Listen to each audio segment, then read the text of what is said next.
Let's go ahead and see what Tesla's doing here on this Friday morning. We're a little pre-market. Oh, Tesla's up 2% pre-market? Wonder why that is.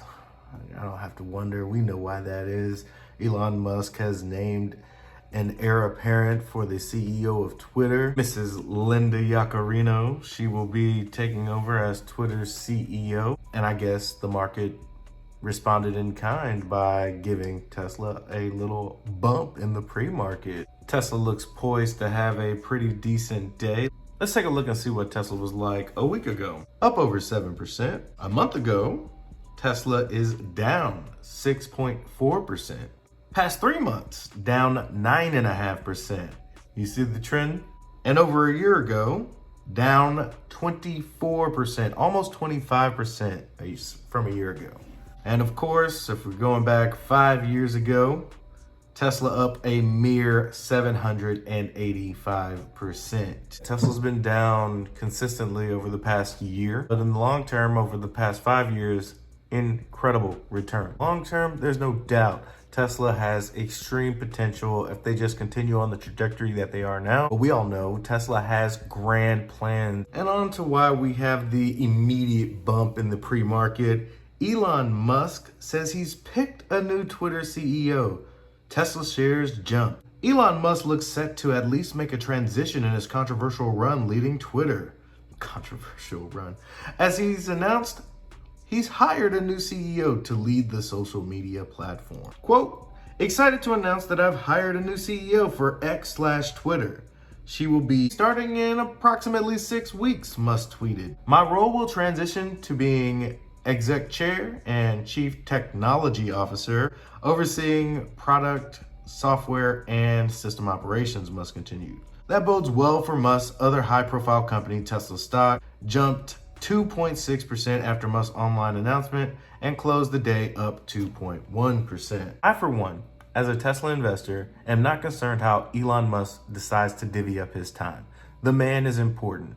Do I want him working 24/7 in Tesla? Since that's where all of my investment strategy lies, sure, love to have the guy there thinking about Tesla 24/7. The fact of the matter is, that's just not necessary. Elon Musk has an extremely talented managerial team at Tesla, not to mention his other companies. But at Tesla, you get to see the likes of Drew Baglino, you get to see Zach Kirkhorn, and a myriad of other individuals in management positions ensuring that the mission is taking place. Tesla is not a one-man show. Key man syndrome that Elon Musk has, he does draw a lot of eyeballs. And don't get me wrong, the man works hard and he gets the most out of his people. I think that's a talent severely lacking in many other companies. Being able to extract production from extremely talented people and just being able to get the most out of people is a special thing to have. If you've got a guy like that, you obviously want him involved in the company, and Elon Musk is that guy. And let's not forget to give a shout out to Linda Yaccarino for landing the job. I'm sure she's gonna do an excellent job filling in those shoes. And on cue, you get some FUD to counteract the positive news. Tesla forced to recall 1 million cars in China due to possible brake problem. This is insane. I can't believe that we're still calling these things recalls when they're over-the-air software updates. It's really weird how we're classifying this. Tesla Inc. will recall 1.1 million cars sold or imported to China from January 2019 to April owing to a brake defect, the country's state administration for market regulation said in a statement on Friday. The Chinese regulators said the autos will need software updates from the electric car maker. Though it wasn't clear if Tesla will need to refund drivers or would be offering any refunds, they will not. Vehicles within the scope of the recall do not allow the driver to choose the energy regenerative braking strategy. And the driver also may not get enough reminders when pushing on the accelerator for a long time, said the regulator.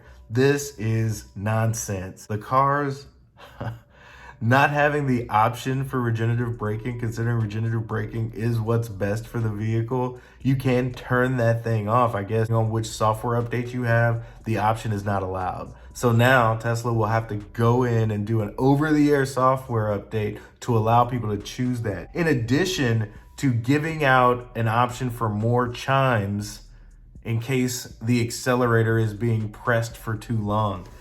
Holy smokes. You're talking about a recall. And you best believe many outlets have decided to chime in on this. Let's see what the narrative from Barron sounds like. Cars are changing. Software is controlling more and more features and functions. That means investors will have to get used to more, larger recalls. Or they can stop labeling them recalls and call them what they are: software updates. Reuters and the other outlets reported that Chinese auto regulators have announced that Tesla is recalling about 1 million vehicles to fix a braking issue. You might wonder why I'm harping on this recall thing, because in the stock market, there are many bots controlling millions and millions of shares of Tesla in fractions of a second. And anytime the bots go through and they see negative press or headlines having the keyword in it recall, they have immediate responses to shred any assets of Tesla. It has an impact short term on the Tesla stock. Reuters and other outlets reported that Chinese auto regulators have announced that Tesla is recalling about 1 million vehicles to fix a braking issue. Tesla didn't respond to a request for comment about the recall, as they don't have time to waste. This is insignificant. They're going to do a software update, and by the next time those cars are updated, the problem will be resolved. The problem will be fixed with a software update. The update will restore the ability to turn off regenerative braking and give a warning when drivers step on the accelerator hard. Most, if not all, EVs use regenerative braking. Insignificant recall. Tesla has had 5 recalls affecting almost 400,000 vehicles. Ford Motor has announced the most recalls so far in 2023, 21 recalls impacting about 2.2 million units. Difference is, most of the vehicles involved in Ford's recalls need a visit to the dealer. 3 of Tesla's 5 recalls involve physical service too, but those 3 amount to less than 4,000 of the total number of vehicles recalled. Tesla's largest US recall this year involved about 360,000 vehicles running new versions of the Tesla's full self-driving assistance software. The software patch updated how cars would travel through intersections. Beautiful. The only thing that software recall did was let me know how many cars have full self-driving beta on them. And without a doubt, will be higher quarter after quarter after quarter. Think about all the data that Tesla is accruing from that full self-driving software from over 360,000 vehicles on the roads. Ugh, beautiful. And in more news, Tesla raises prices on the Model S and X and Y. The company cut prices on its vehicles at various points earlier in 2023.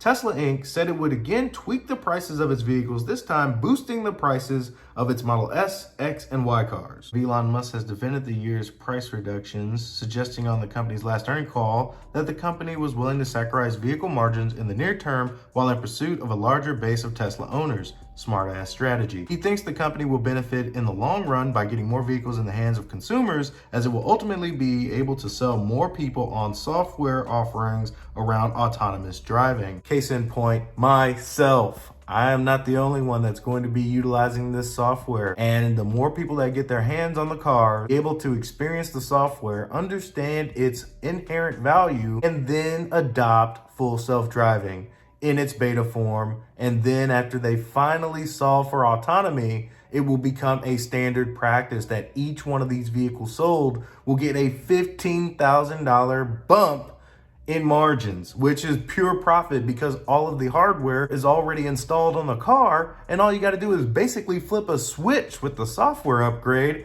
and boom, you have instant margin realized. Opinion: with Tesla stock and margins under pressure, Elon Musk falls back on his favorite fantasy.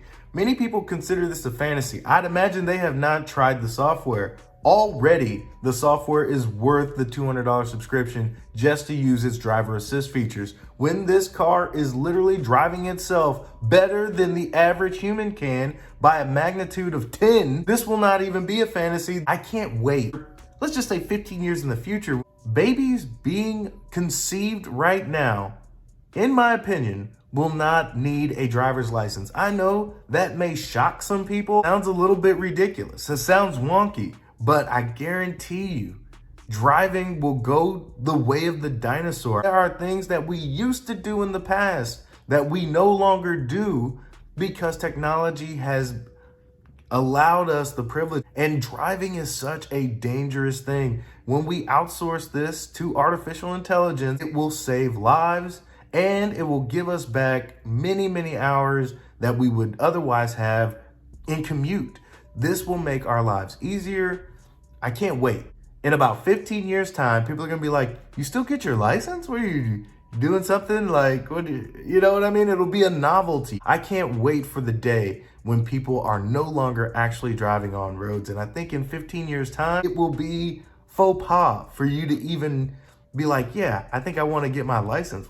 Why are you not letting the computer drive you? Are you insane? You know how many people died because they decided to drive? Aren't you glad we don't have to do that anymore? Wall Street isn't entirely sold on this approach, however, and several analysts have downgraded Tesla stock, blah, blah, blah, blah, blah, amidst concerns about the margin. I guarantee you the margin is just fine. The goal is mid 20% margins, right? So 25% is their benchmark. A little higher, a little lower, they don't know. Depends on the cost of goods. It depends on a lot of factors. But who cares? For me to be concerned about the margins, we'd have to be talking about sub 15% margins. The margin story is secondary to getting more cars on the road and getting more full self-driving beta drivers out there to solve autonomy. We won't be discussing this in 15 years ago. It'll be in the history books saying how Tesla has transformed the way we do transportation, not only in America, not even in North America, but around the world. And just to prove how weird and wonky the stock market is, we've got Tesla down for the day, a little over 2% down. This just goes to show, I actually did not make any money today. And a matter of fact, I kind of doubled down that the stock would rise. Nobody truly knows what's going to happen. None more so than me. I have no idea what I'm doing. And I've been trying to guess the direction of the stock market for almost a couple of years now. And my folly is great. So I still will try. I will still continue to try to run the options weekly, monthly. I don't go any less than a week out simply because that day trading stuff definitely is ruinous. Volatility of Tesla, you never know what's gonna happen. And if I'd have closed out my option that expired today at 176, I'd have made a little bread, just a little bit. But, you know, I kind of waited and then it took an incredible dip, as you can see on screen right here. I mean, the slide was incredible to say the least, and I ended up getting out, but I didn't make any money. And then when I thought it was at its bottom, I was like, okay, 170, that's fine. It'll bounce back, right? So I went ahead and put a 172 call option that'll expire on May 19th for next week. And guess what? It continued to slide further. But don't worry, we got an entire week to see if Tesla can bounce back and get me back into the money. Well, I could have easily used that money to just buy more shares of Tesla, but I am a gambler at heart. Your boy wants to ching ching, or however a cash register sounds. I don't recommend it. I've lost more money than I care to admit. If you join my Patreon, you can actually see my options tracker and how piss poor I actually have been doing. So go ahead and click on the link at the bottom if you really want to check out how bad your boy's been doing regarding Tesla options. You know, maybe click on some of those other links. You might need some other products down there. But I digress. This video is long enough as it is. The day turned out to be a little bit sour, but that is what it is. Long term, Tesla's future is extremely bright. Short term, your boy might take a few losses, but guess what? I'm playing with money that I'm not afraid to lose. I'll let it go. If I make money, so be it. All the money that I've lost in that option tracker that you might see on Patreon, I'm not worried about it. Money will come back. Money comes and goes. But you know what? Tesla's forever. That's all I got for you. Be easy. Peace.